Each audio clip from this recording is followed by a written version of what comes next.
Hello everyone, welcome to net ज़रब solutionist. स्वागत है आप सब लोगों का नेट ज़रब सॉल्यूशनिस्ट के इस यूट्यूब चैनल पे। मैं अभिषेक कुमार झा लेकर के आया हूँ आप सभी लोगों के लिए असिस्टेंट प्रोफेसर यूपी हायर के आंसर की विथ क्वेश्चंस, जिसमें कि हम जियोग्राफी के क्वेश्चन पेपर को डिस्कशन करने वाले हैं विथ आंसर, जो कल 30 अक्टूबर को एग्ज़ाम हुआ था। थोड़ा सा डिले हुआ है आंसर की को तैयार करने में, क्योंकि बहुत ज़्यादा टाइम लिया इसने क्वेश्चंस को वेरीफाई करने में, क्वेश्चंस को चेक करने में from the many sources. And I tried कि मैं आप लोगों को मोस्ट अथेंटिक आंसर की प्रोवाइड कर पाऊँ आज के इस वीडियो में। वीडियो दो पार्ट में होगा। पहले पार्ट में हम 35 क्वेश्चंस करेंगे, फिर दूसरे पार्ट में 35 क्वेश्चंस करेंगे। तो टोटल 70 क्वेश्चंस के आंसर की आप लोगों को दो पार्ट में मिलने वाले हैं। वीडियो को पूरा जरूर देखिएगा, दोस्तों को जरूर शेयर करिएगा और अपने चैनल को जरूर सब्सक्राइब करिएगा, क्योंकि ऐसे ही वीडियोस आप लोगों को मिलते रहेंगे आने वाले फ्यूचर में भी। तो चलिए शुरू करते हैं अपना आज का सेशन। सेशन को शुरू करने से पहले आप सभी लोग टेलीग्राम चैनल ज्वाइन कर लीजिएगा मेरा, और मुझे अकेडमी भी फॉलो कर सकते हैं। टेलीग्राम चैनल पे ये कंप्लीट पीडीएफ मैं अपलोड करने वाला हूँ, ठीक है। आप सभी लोग वहां से डाउनलोड कर लेना। जिन जो बच्चे आगे के एग्जाम की तैयारी कर रहे हैं, आप सभी लोगों के लिए बहुत जरूरी है कि भाई फ्यूचर में असिस्टेंट प्रोफेसर तो बनना ही है आप लोगों को।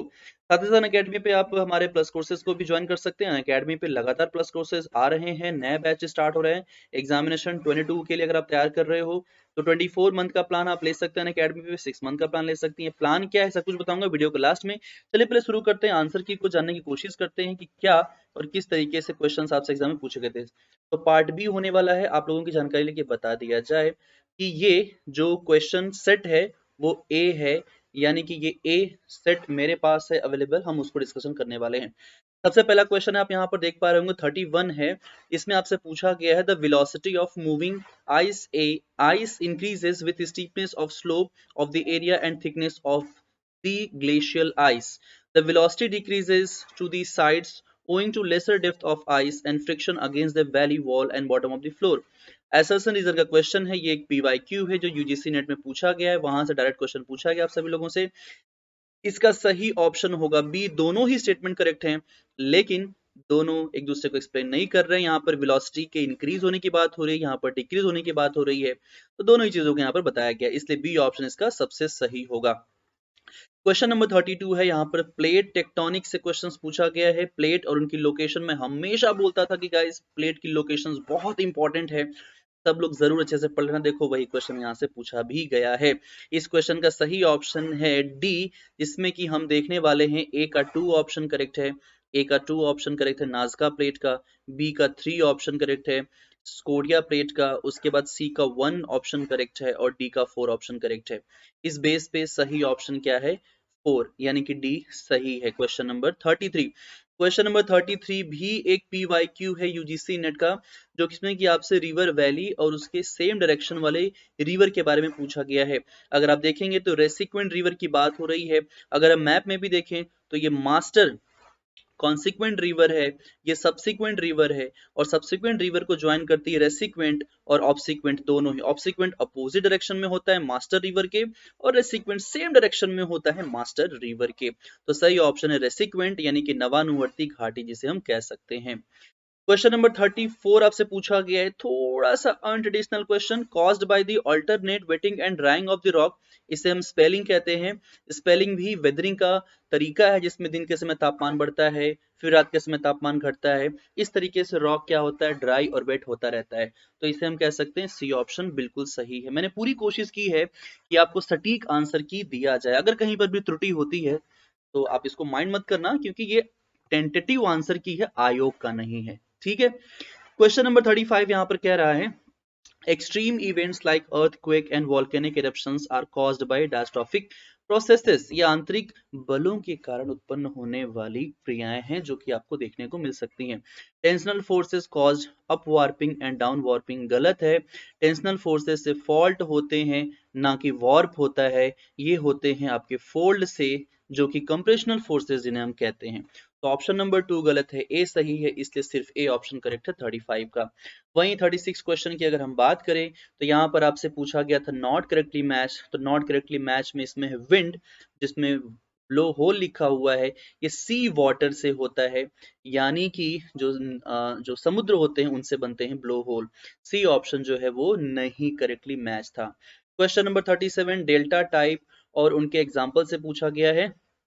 देखिए सबसे इंपॉर्टेंट तो समझ लीजिए, अबेंडन डेल्टा किसका है, येलो रिवर का है, पीली नदी जिसे हम कहते हैं, और बर्ड फूड डेल्टा है मिसिसिपी का, और यहाँ पर एस्चुरिन बनाती है मैकेंजी रिवर, और आर्कवे डेल्टा है नाइल का।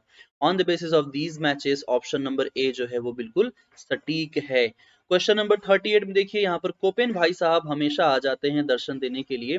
पूछा गया है यहाँ से क्वेश्चन, तो देखो BWH, BSH, BWK, BSK, ये सारे ही क्वेश्चंस आप यहाँ पर देख पा रहे होंगे। इन सभी को अगर मैच किया जाए तो सही ऑप्शन जो निकल करके सामने आता है वो आता है ए, जिसमें कि हम ए का 2 देखते हैं। ठीक है, BWH का मतलब क्या हो गया, BWH का मतलब हो गया ट्रॉपिकल डेजर्ट क्लाइमेट, एच लिखा हुआ है इसलिए ये क्या हो जाएगा, ट्रॉपिकल डेजर्ट क्लाइमेट, BW से भी हो जाता है। ठीक है, डेजर्ट होगा डब्ल्यू से, और एस से क्या हो जाता है, स्टेपी हो जाता है, यानी कि हम किसको मिलाएंगे, इसको स्टेपी से मिलाएंगे। और BWK क्या हो जाएगा, BWK हो जाएगा मिड लैटिट्यूड, के का मतलब होता है कोल्ड, जर्मन में कोल्ड कहते हैं, और BSK हो जाएगा स्टेपी कोल्ड टाइप, यानी कि ऑप्शन नंबर ए इसका सटीक है। सारा पढ़ाया गया है, या मैं आप लोगों को अनअकैडमी प्लस में पढ़ा चुका हूँ। जोंडा, लेवेंटर, बाइस, ये सारे के सारे जो हैं, बाइस आपको पता है यूरोप में है विंड, लोकल विंड, ना कि न्यूजीलैंड में, इसलिए यही सबसे सटीक आंसर है, नॉट करेक्टली मैच हो जाएगा। इसके बाद अगर हम बात करें तो यहाँ पर आपसे पूछा गया है तिब्बतन प्लेटू का ओरिजिन ऑफ इंडियन मानसून में क्या रोल है, तो ये पी कोटेश्वरम का था। हालांकि इसमें फ्लोन भी दिया हुआ है, और फ्लोन ने ITC-Z का कॉन्सेप्ट दिया था। ठीक है, रोल ऑफ ITC-Z, लेकिन क्या करे, ITC-Z भी क्या है, टेम्परेचर वाला रीजन है, इसलिए इसने इनको ऐड कर दिया ताकि बच्चे कंफ्यूज रहें, अरे फ्लोन तो नहीं होगा। ठीक है, जेट स्ट्रीम का कॉन्सेप्ट है TM इन का, यानी कि ऑप्शन नंबर ए करेक्ट है। क्वेश्चन नंबर 41 अगर आप देखें तो यहाँ आपसे पूछा गया रेनफॉल यूरोप में मोस्टली विंटर सीजन में होता है।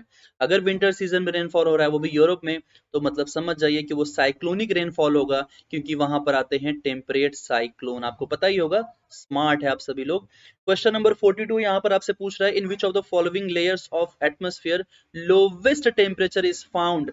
देखो इसका जहां तक आंसर मुझे सही लगता है मेजोपॉज होगा, कि सबसे हाईएस्ट जो हाइट होती है इसकी, ये -80 टू 90 डिग्री सेल्सियस तक पहुंच जाता है।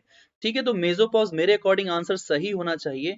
अब देखते हैं आयोग क्या मानता है इसे। क्वेश्चन नंबर 43 जो है वो यहाँ पर देखिए, आपसे ट्रॉपिकल साइक्लोन्स और उनके कंट्री एंड लोकेशन के बारे में पूछा गया है, तो इसका सही ऑप्शन जो है वो होगा सी। अगर देखा जाए तो टाइफून आपको पता ही है कहाँ आते हैं, चाइना में आते हैं।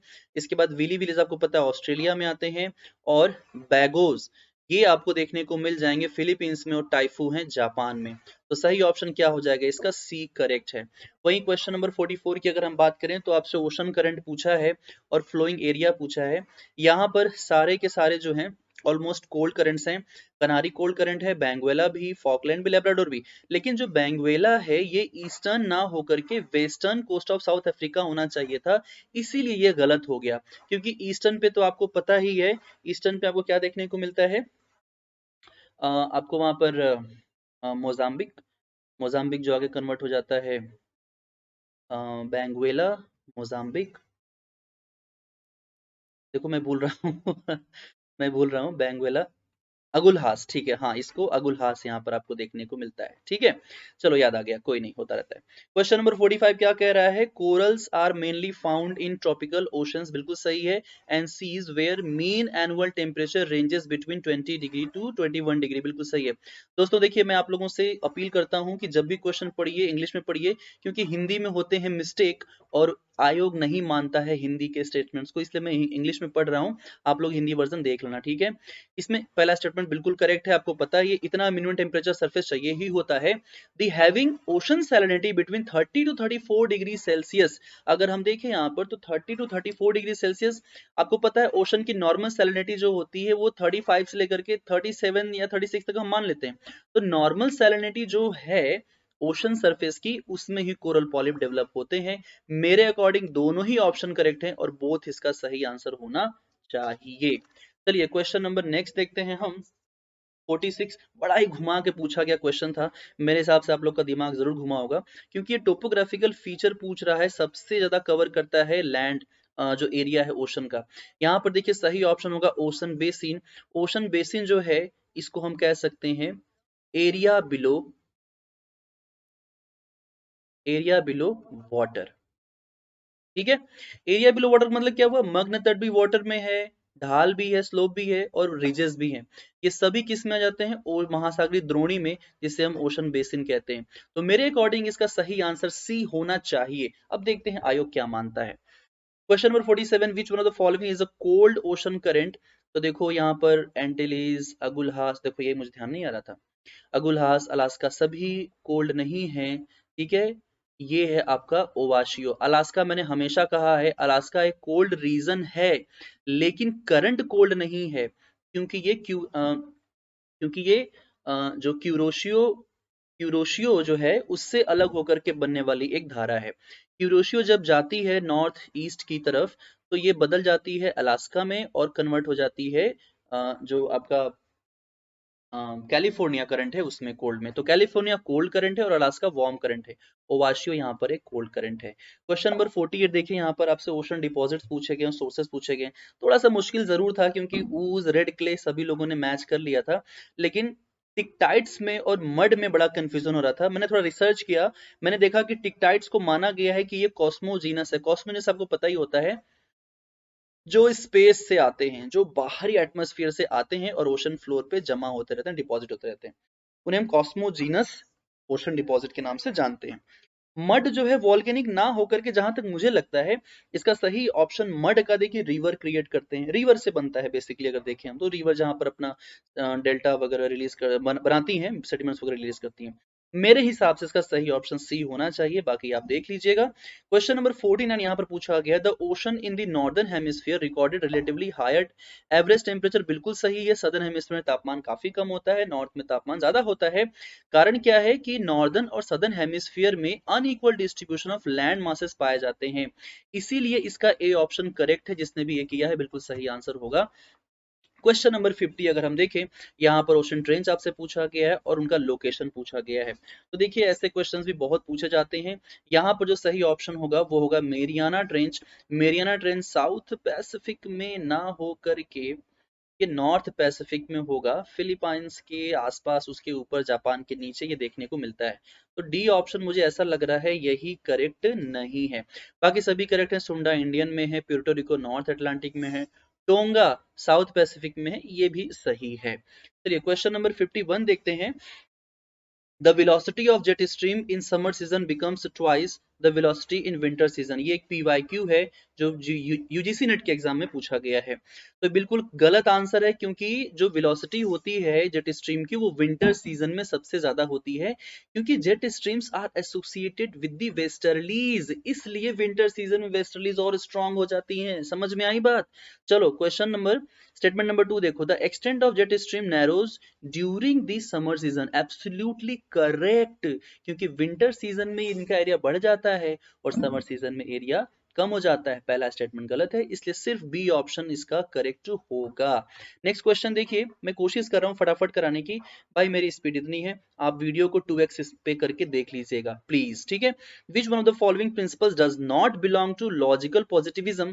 देखो इसका सही जो आंसर होगा वो होगा बिहेवियरलिज्म, यानी कि व्यवहारवाद इससे रिलेटेड नहीं है। थोड़ा सा ट्रिकी क्वेश्चन था, कॉन्सेप्चुअली कह सकते हैं हम।